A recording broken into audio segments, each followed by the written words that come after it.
Záver kalendárneho roka ukončila Košická eparchia spoločnou vďakovnou liturgiou v katedrálnom chráme v Košiciach. Súčasťou silvestrovského programu eparchu vladyku Milana je už 20 rokov aj večerné korčuľovanie s rodinami. S akým posolstvom vstupuje do nového roka arcibiskup Cyril Vasil, vám sprostredkujeme v aktuálnom magazíne. Grécko-katolícka cirkev slávila 6. januára sviatok Bohozjavenia Pána. Veľké jordánske svetenie vody v našich chrámoch i na potokoch je spomienkou na krst Ježiša Krista v riekach Jordánu.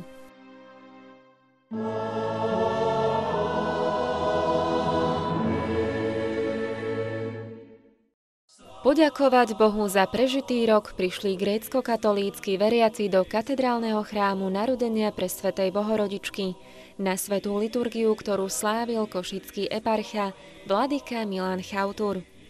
Ďakovná liturgia za uplynulý občiansky rok je už tradičnou súčasťou duchovného života v eparchii. Biskup spolu so svojimi kňazmi pôsobiacimi vo farnosti a na eparchiálnom úrade a veriacim spoločenstvom takto prežívajú aj posledné okamihy na prelome 2 rokov. Silvestrovský program košického biskupa má však už 20 rokov aj svoju špecifickú súčasť. Pred 20 rokmi príchodom do Košic rozmýšľal som o tom, ako sústrediť tie mladé rodinky s deťmi, ktoré chcú tiež prežiť Silvestra. Veď nie každý ide do reštauračných zariadení a zábavných podnikov. A tak po svätej liturgii sme prišli spoločne na nápad urobiť niečo ako stretnutie na ľade. Skúsili sme to a samotní majitelia starého zimného štadióna v Košiciach boli veľmi ústretoví. A to zavdalo vlastne dôvod pre vznik novej tradície. Odkedy som v Košiciach ako košický biskup, stretávame sa tu s mladými rodinami na ľade, kde začíname molebenom v česť Presvätej Bohorodičke.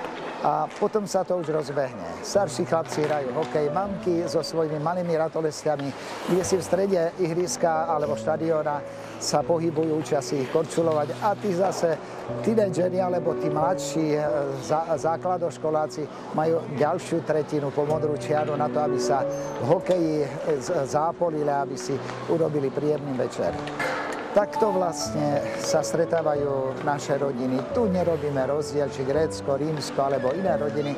Jednoducho sú pozvaní všetci. A tí, ktorí chcú zmysluplne i radostne v spoločenstve prežiť tento silvestrovský večer, majú k tomu príležitosť. A ja sa len teším, že po takomto večeri človek je trošku aj unavený, môže znovu kdesi pokľaknúť pred bohostánkom a o polnoci, keď sa vonku strieľa, keď je vonku hlučno, v tichu chrámu môžeme ďakovať a zároveň prosiť o požehnanie toho Najvyššieho, ktorý v eucharistických spôsoboch medzi nami prebýva, aby žehnala do ďalšieho roka všetkým tým, ktorí s vierou a láskou sa k nemu utiekajú.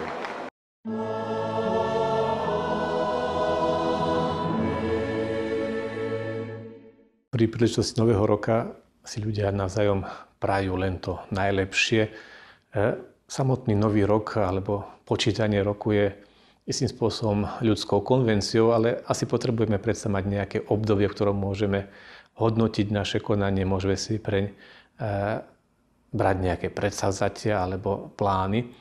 Aj keď nakoniec vieme, že všetky tieto plány a predsavzatia nezáležia vždy od nejakých prísľubov, ale od toho, ako sa k týmto prísľubom postavíme. Ja si spomínam, že som kedysi si myslel, že čím krajší novoročný, alebo teda darček si dám vo forme poznámkovej agendy, tým budem cez ten rok v poriadku milovnejší a presnejší a budem mať všetko presnejšie zapísané. A potom som zistil, že to tak nezáleží ani od kvality, alebo zlatorezu, alebo kožnej väzby tej agendy či kalendára, ale naozaj od toho, akým spôsobom sa dokážem vyrovnávať s každodennými problémami a ťažkosťami a ako si naplánujem prácu.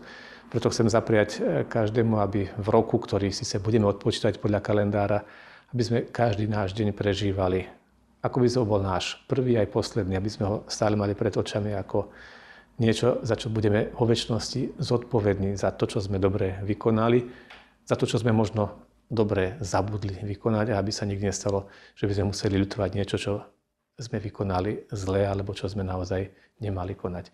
Toto je možno to najlepšie prianie, aby sme na konci našich dní mohli potom vydať ten súčet, ktorý nás privedie k tomu osobnému stretnutiu s tým, ktorý je pánom času, ktorý vládne dejinám a do ktorého dejín sa zapájame aj my našimi každoročnými dejinami.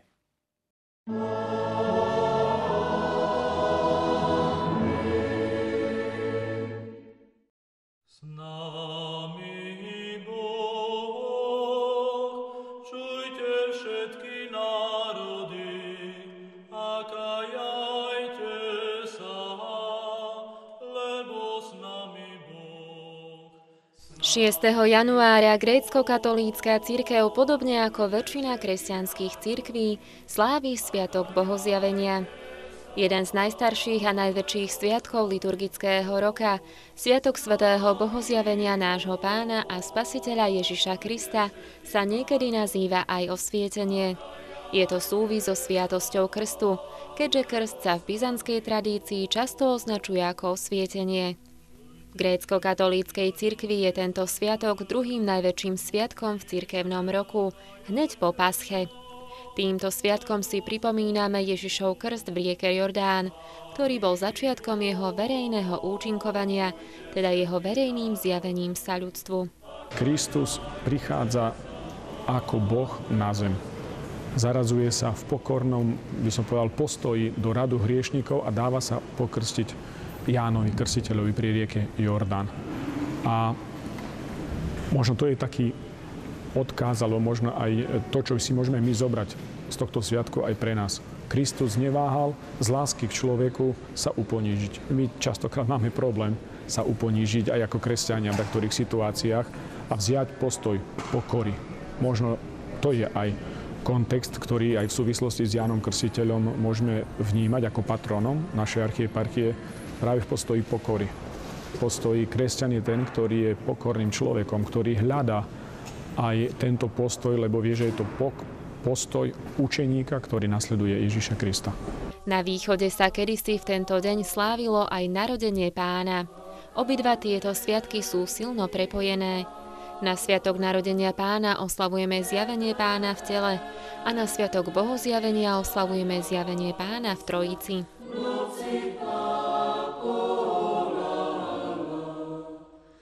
Tento sviatok je pamiatkou udalosti, keď Ježiš Kristus prišiel za Jánom Krstiteľom, vstúpil do rieky Jordán a nechal sa ním pokrstiť. Ježiš stojí v Jordáne, Ján ho krstí, svätý Ján, krstom pokánia. A z neba bolo počuť hlas: toto je môj milovaný syn, v ktorom mám zaľúbenie. Pravda, Pán Ježiš nepotreboval ako Boží syn žiadny krst, ale on nám dal príklad, že my potrebujeme krst, ale krst z Ducha Svätého.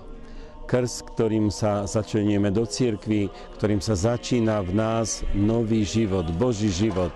Aj o nás Boh vyslovuje slova: toto je môj milovaný syn, v ktorom mám zaľúbenie, ak žijeme v milosti Božej posvedzujúcej, ak sme bez ťažkého hriechu. Podstatou tohto sviatku však nie je len jeho krst, ale aj jeho zjavenie sa ako Boha. Pri tejto udalosti sa zjavila celá Najsvätejšia Trojica. Neviditeľný Otec sa zjavil v hlase, ktorý zaznel nad Jordánom. Svätý Duch v podobe holubice a Ježiš Kristus ako človek, ktorý sa necháva pokrstiť. Bohoslužobné texty tohto dňa hovoria aj o krste, ktorý udeľuje cirkev. Krst je prvá zo 7 sviatostí a otvára bránu do života v jednote s Bohom a do večného života. Keď chceme tak naozaj porozumieť tomuto najväčšiemu dobrodeniu, aké nám Boh dáva, tak musíme vedieť, že krstom sme zaštepení do Ježiša Krista. On je ten viničný kmeň, z ktorého nám potom prúdi večný život. Teda keď sme pokrstení, tak ako to svätý apoštol Pavol píše vo svojom liste Galatianom, tak sme oblečení do Krista. Ktorí ste v Krista pokrstení, Krista ste si obliekli. A to znamená, že my sme boli pričlenení ku Kristovi, že už od Neho k nám prúdi večný život, lebo On je ten, ktorý premohol smrť svojou smrťou, a to znamená, že už Keď sme pokrstení, nie sme limitovaní smrťou, teda tým ľudským ohraničením, ale dostávame večný život, lebo Boh nie je ohraničený smrťou človeka, ale ju premohol. Teda krst je naozaj najväčšie dobrodenie, aké sme vôbec mohli dostať a dáva nám taký závdavok večného života. Sviatok Bohozjavenia sa spája s tradíciou veľkého jordánskeho svetenia vody, ktorá je jeho integrálnou súčasťou v grécko-katolíckej cirkvi. Tento zvyk siaha do prvých storočí kresťanstva. Spočiatku sa voda svetila len na Sviatok Bohozjavenia, ale už od 5. storočia sa veľké svetenie vody koná aj v predvečer sviatku. Najmä na dedinách býva zvykom, že sa svetí voda priamo na potoku či rieke. Starodávny zvyk svetenia vody na potoku si už niekoľko generácií chránia aj na východe Slovenska, v rázovitej grécko-katolíckej obci Jakubany. Svetením vody v potoku Jakubianka veriaci ešte väčšmi zdôrazňujú skutočnosť, že Ježiš Kristus počas krstu zostúpil do riek Jordánu a posvetil ich. Obyčajne svetíme vodu už len v chrámoch, pripravených nádobách, ale tu sa posvetí celý potok a ľudia môžu z neho stále teda čerpať túto vodu, ktorá je symbolom života. A zvlášť posvetená voda je potrebná ku krstu. Ňou teda sme pokrstení, aby sme sa stali synovia a dcery Božie, aby sme sa stali dietky nebeského Otca. Samotný obrad posvetenia vody začína spevom, po ktorom nasledujú 3 čítania zo Starého zákona a prosby za posvetenie vody, aby priniesla posvetenie, duchovný úžitok a uzdravenie duše i tela všetkým, ktorí ju budú piť alebo inak používať. Nasleduje dlhá modlitba posvetenia, pri ktorej biskup alebo kňaz 3-krát ponára do vody najprv svietnik, potom 3-krát na vodu dýchne v podobe kríža, potom 3-krát požehnáva vodu rukou a nakoniec 3-krát do vody ponára kríž. Po posvetení kropí svetenou vodou celý chrám a prítomných veriacich, ktorí si takto posvetenú vodu odnášajú aj do svojich príbytkov. Svetená voda, jordánska voda, ako ju nazývame my, sa berie, ľudia si berú do svojich príbytkov, ale nielen to, aj kňazi práve dnes vychádzajú do príbytkov veriacich, aby ňou posvetili ich domovy. Vieme, že je to svetenina, nie je to sviatosť. Ale vo východnej cirkvi práve táto svetená voda má svoj práve aj očistný alebo posvedzujúci charakter a význam, kedy ľudia ňou nielen dnes sa žehnajú, ju pijú, ale počas celého roka dávajú si ju do sveteničiek, k dverám vchodu do domu, kedy ňou sa posvedcujú, aby si práve pripomenuli svoj krst. Svoj krst a svoje krstné poslanie, ktoré máme, keď vychádzame aj z domov, alebo keď do domu vchádzame. A takisto pri všetkých bohoslužbách, kde sa vykonávajú posvetenie počas celého liturgického roku, používa sa práve táto jordánska voda, ktorou sa posvedcujú či už predmety, alebo osoby, alebo rôzne svetení, ktoré cirkev ponúka veriacim.